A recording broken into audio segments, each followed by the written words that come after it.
من اسهل واطعم والذ الوصفات اللي انت ممكن تعمليها وكمان تنفع لاطفالك في اللانش بوكس البانكيك. بجد سهل جدا وبسيط وبمقادير بسيطة خالص. اول حاجة هنجيب البولة ونحط فيها بيضاية، معلقة كبيرة من السكر، معلقة صغيرة من الفانيليا، وهنبتدي نخلط المكونات مع بعض لحد ما نتأكد ان السكر داب تماما.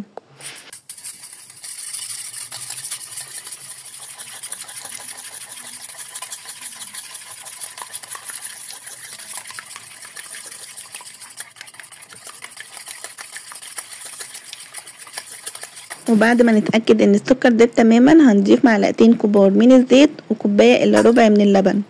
يبقى البيضاية خدت معانا كوباية الا ربع من اللبن. لو انت عايزة تزودي الخليط هتضاعفي المقادير. اهم خطوة اللي انت لازم تقلبي وتدوبي كل حاجة كويس جدا.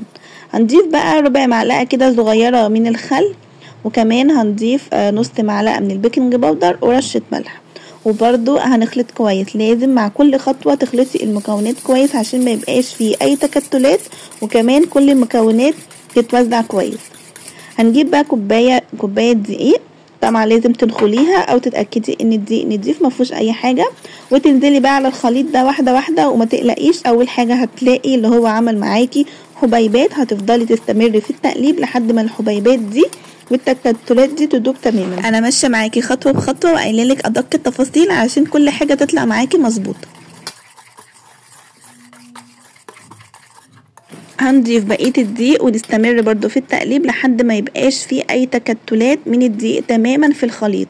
لازم الخليط ما يبقاش فيه اي تكتلات علشان مش هيبقى كويس يعني، وانت بتاكلي كده هتلاقي تكتلات وكلاكيع كده من الدقيق، مش هتبقى لطيفة يعني. لو انت كمان عايزة تتأكدي ان مفيش اي تكتلات ممكن تصفيه او ممكن تعملي الخطوة دي في الخلاط، بس انا شايفة اللي هي مش مستاهلة خالص الخلاط.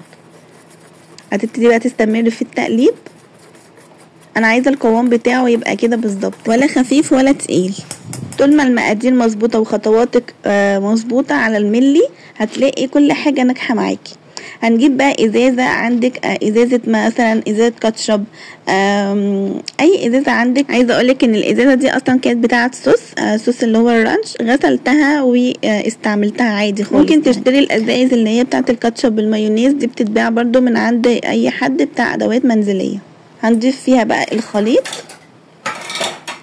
عايزه اقولك بجد ان البانكيك اتنسف، بجد انا عملته مرتين ورا بعض، يومين ورا بعض، اتنسف وكان طعمه خطير. هندهن بقى الطاسه زيت، لازم تدهنيها زيت كويس جدا علشان الخليط ما يتلزقش معاكي. اي نعم الخليط فيه زيت بس برضو زيادة تأكيد. هنبتدي بقى نشكلها بالشكل ده. انت بقى عايزه تعمليها دواير عاديه، تعمليها بالشكل ده، بما ان احنا عاملينها لللانش بوكس للاطفال فحبيت ان انا اعمل لهم كده ايه شكل ميكي كده او دبدوب، فيفرحوا بيه لما يجوا ياكلوه. عايزه اقولك بجد كان طعمه خطير، وانا اصلا لوحدي فرحت من الشكل، كنت مبسوطه بيه بقى، ما بالك بقى الاطفال. انت هتلاقي الشكل ما ظبطش معاكي من اول مره، بس استمري وهتلاقي ان الشكل ظبط معاكي واحده واحده. هتبقي متمكنه وهتبقي احسن مني كمان. انا اصلا الاشكال كلها مش شبه بعضها بس عادي يعني قضيناها وكان شكله حلو يعني. حاولت على قد ما اقدر ان انا اظبط ايدي، بس طلع زي ما انتم شايفين بقى. عايزه اقولك بقى ان الوصفه لو عجبتك النهارده يا ريت تحطي لي لايك وتكتبي لي كومنت حلو منك وتشتركي عندي في القناه علشان يوصلك كل جديد انا بعمله. اول ما تلاقي البانكيكيه عملت فقاقيع كده من فوق الوش هتبتدي اللي انت تقلبيها كده، هتتاكدي ان هي استوت من تحت. هنبتدي بقى ايه نقلبها على الوش التاني. لو ما عملتش معاكي فقاقيع ما تجيش جنبها.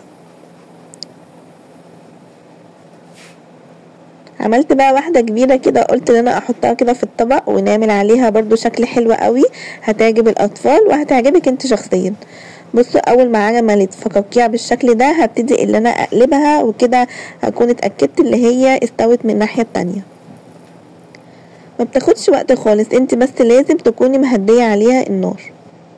حاولت بقى ان انا اعمل شكل كده عين وبق كده ومناخير ونوز يعني. حاولت ان انا اعمل شكل كده ايه يفرح الاطفال. انا فرحت بيه والله كان شكله يضحك. وبس كده. حطيت بقى عليها سكر بودرة، ممكن تحطيه شوكليت او عسل ابيض او صوص الكراميل لو متوفر عندك. حطي بقى الحاجات اللي انت عايزاها، يعني دي حرية اختيارك وذوقك. بس عايزة اقول لكم بجد ان اتنسفت، انا عملتها يومين ورا بعض وكانت طعمها خطير، ولازم تجربيها بجد ويفرحي اطفالك.